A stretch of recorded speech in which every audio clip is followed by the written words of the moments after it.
Welcome to the last episode of our assignment structure video series. So in this video, we are going to focus on conclusion and recommendation section. We'll go and discuss.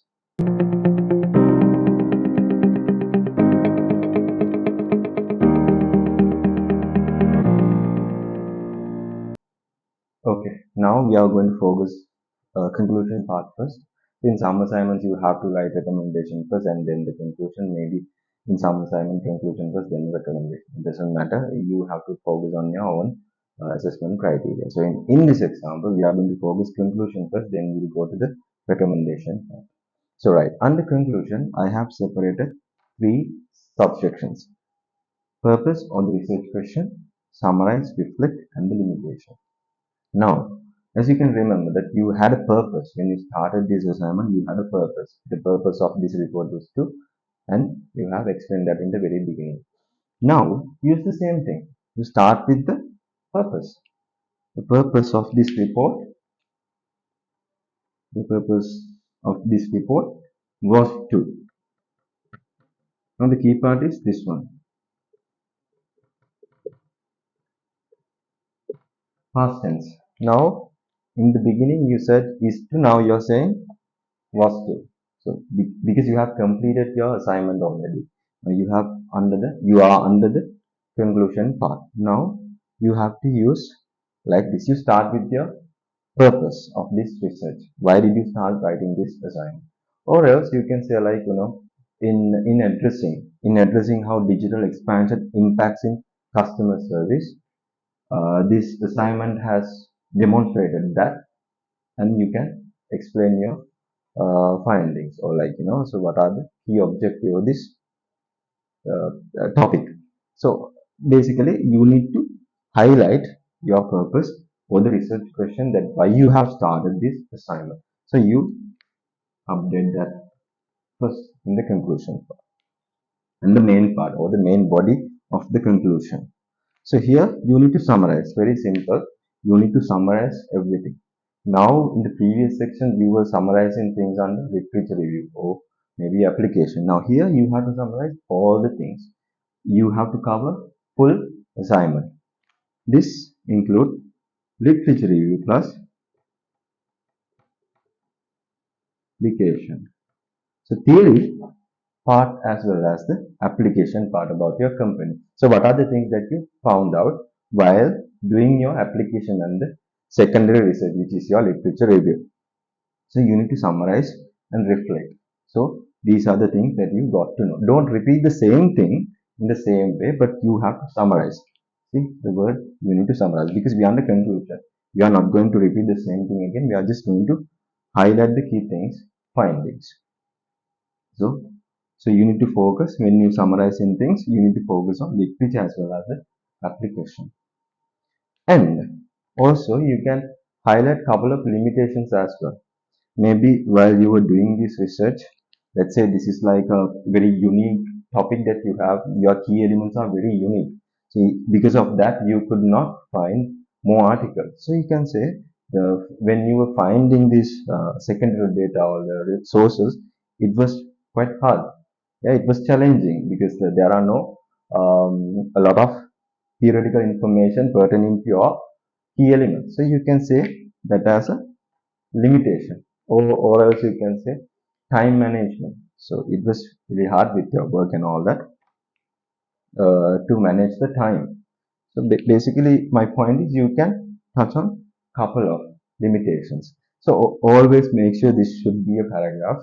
A conclusion, you don't have to write like in 3,000 to 5,000 assignments. You have to write conclusion in most cases as a solid paragraph. So when you write this paragraph, make sure you cover these sections. You start with the purpose, why you have started this assignment, and also summarize key findings. This is the main part, the main body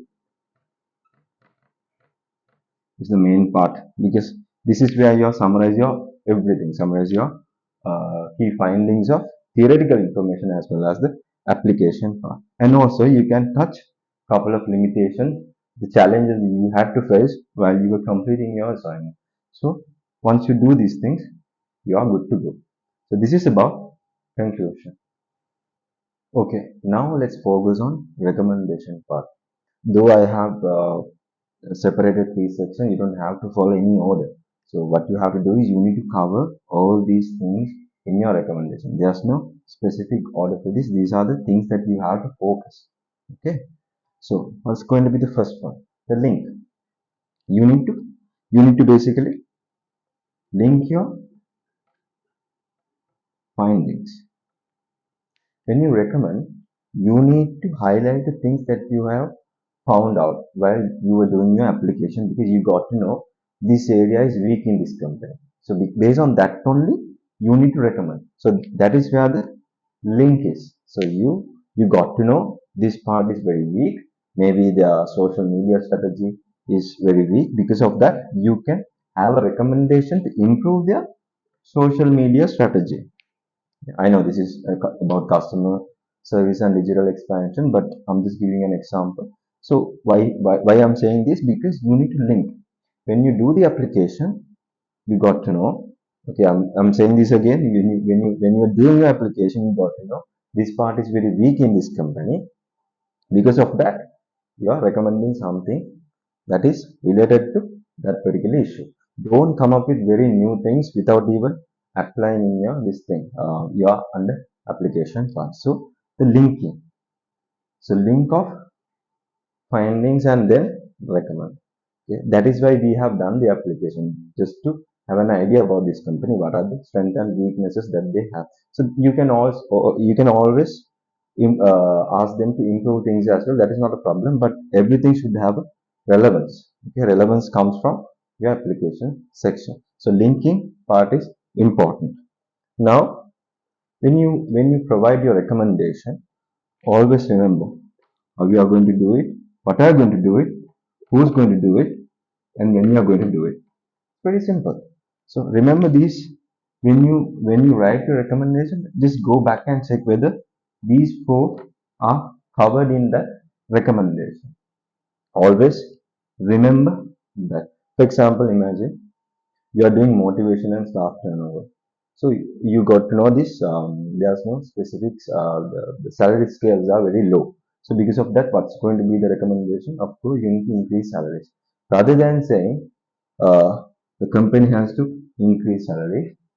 So that is how you miss these elements. Now, for example, if you write something like this, um, in 6 months, the company has to provide 10% increment based on their KPI if they have achieved 70% of their target sale. So that's your strategy. It is recommendation is just not just a suggestion. It is a strategy. It is more of a strategy. Something you should provide with a practical scenario, and also it should be realistic. Imagine you are doing this assignment to your own company. So they are going to implement this completely. In reality, you are going to implement this for sure. So make sure.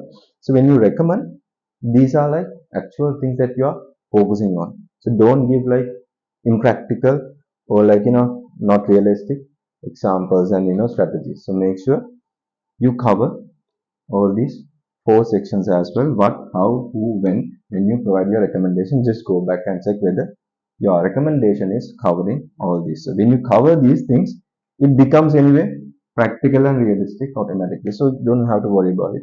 Make sure you write your recommendation like that.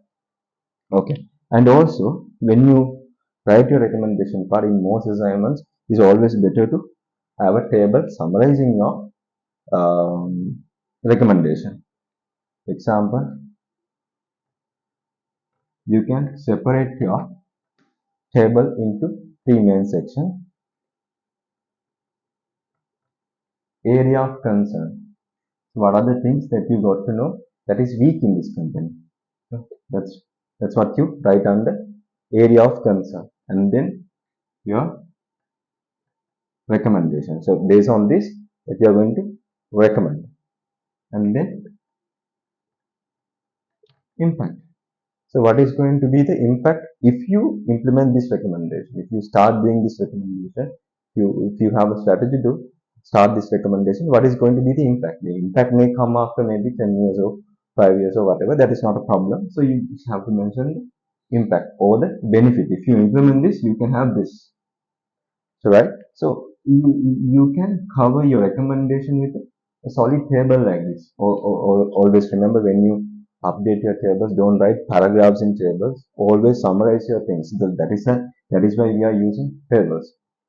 So when you write this table, your recommendation have a proper strategy. You have highlighted the concern, you have provided the recommendation, and you have shown the impact or the benefit if you implement this strategy. So that is about your recommendation part. So make sure you link your findings, and cover when you recommend. Your recommendation includes these 4 sections, and also better to have a table with summarized information. Okay, and now that we have covered conclusion and recommendation, let's quickly go through them again. So under conclusion, we have discussed about purpose of this report and use the past tense or the research question that you have started with this assignments for. And you need to summarize or reflect your key findings from literature as well as application, and also couple of limitations that may be the challenges that you had to face while you were doing this assignment. So then you are okay with the conclusion, and then the recommendation part, you need to link your recommendation with your application, the things that you found out while you were doing the application. Based on that only, you provide your recommendations. And also what, how, who, when. Your strategy or the recommendation should include these sections. These sections should cover your recommendation, your provided recommendations always. And also better to have a table summary summarizing your recommendation with those 3 sections: area of concern, recommendation, and also the impact or the benefits. So when you cover all these sections and you have a proper formatting and all that, you are okay to go. Always make sure key elements is important. When you provide your recommendation, again, you don't provide recommendation for something else. You are going to recommend something to improve your digital strategy, to improve your customer service. The key elements, again, make sure your recommendation and conclusion cover or more focus on these 2 key elements. Okay, this is the last part of this assignment structure series. Now, in the next video, I'll be talking about critical writing and descriptive writing. So, if you want to know about anything about those 2 sections as well, you can watch that video. I'll see you in that video.